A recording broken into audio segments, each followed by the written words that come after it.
Once upon a time, in the grand kingdom of Arvelle, there lived a princess named Hasina. She was so beautiful, people said she looked like a goddess. Her eyes were soft like the earth after rain, her hair flowed like melted bronze, and her skin glowed like morning sunlight. Poets wrote songs about her. Painters tried to paint her, but none could match her beauty. But Hasina had a big problem. She was very, very proud. Too proud. She thought no man was good enough for her. They have kingdoms, she said, but no one has a soul as strong as mine. Her father, King Barjug, was kind and wise, but her pride made him very sad. Many princes came from faraway lands, handsome, rich, and noble. But she said no to all of them. One is too soft, she said. Another is too skinny. One blinks too much, she laughed. He sweats through his clothes, she mocked. Finally, King Barjug had enough. He called for one last grand gathering. A day called the Grand Choosing. He hoped, just maybe, his daughter would choose someone. The palace gardens were full of colors. Red carpets, golden lights, and sweet music filled the air. Princes came in their best clothes, each hoping to win the princess's heart. Hasina walked past them slowly, her head high, eyes sharp. She made fun of each one. One had short legs. One had a high voice. Another had a crooked tooth. She laughed at them all. But then, her eye stopped on the last man in line. He didn't wear rich clothes. He wore simple white. No crown. No sword. He stood calm and quiet. His black hair moved in the wind. He looked peaceful. His name was Abraz, a prince from the southern steppes. He bowed softly and said only, "Princes." For a moment, her heart skipped a beat. But then, she shook her head and said, "Who is this man? A shepherd dressed like a prince?" The crowd laughed again. But Abraz just stood still. Silent. Afterward, the king was furious. "Enough," shouted King Barjug. "You've mocked every noble man in the world. Since you find no prince good enough, tomorrow, you will marry the first poor man who comes to the palace gates." "No!" Hasina cried. "You can't do this." But King Barjug turned away. His decision was final. The next morning, the sun rose quietly. A young man came walking to the palace. He was barefoot. His clothes were old and torn. A bag hung from his shoulder, and a small lute sat on his back. A falcon rested gently on his arm. He sang in a soft voice. The guards looked at each other. Then, they opened the gates. Hasina watched from her window. Her heart dropped. "Is this my punishment?" The man bowed and said, "I am Ruslan, a bard. I sing songs. I seek no kingdom." King Barjug said, "You shall have a bride instead. Take her, and go far from here." "I will not go." Hasina shouted. "I will not marry a beggar." But her cries meant nothing. The gates closed behind her. Ruslan didn't pull her. He didn't force her. He simply walked, and after a moment, she followed. They walked through forests and hills. Hasina tripped over roots. She cried when her feet hurt. But Ruslan was kind. He shared water with her. He hummed to birds. He made her a bed of leaves. At one point, they passed beautiful fields of gold. "To whom do these fields belong?" she asked, tired and bitter. Ruslan replied, "To a man you once called foolish, Prince Abraz." Her heart shook, but she said nothing. Then they passed a shining city, full of lights, markets, music. And this city? She asked. Also Prince Abraz, he said softly. A pain grew in her chest. Finally, they reached a quiet, broken village. The homes were cracked. The air was still. Ruslan stopped at a falling hut. This is our home now, he said. Hasina stood still, shocked. This place? Ruslan nodded. Yes.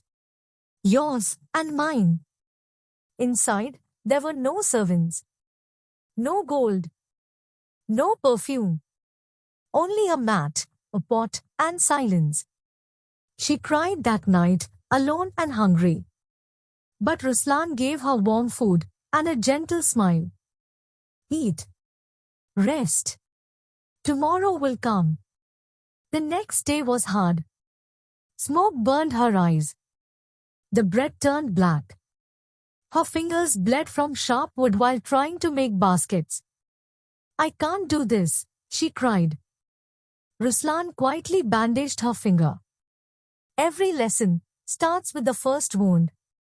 The next day, he gave her old clothes. No silks. No jewels. Today, he said, you will learn to sew. She poked her finger again with the needle. Blood came out. She cried. Life was no longer easy.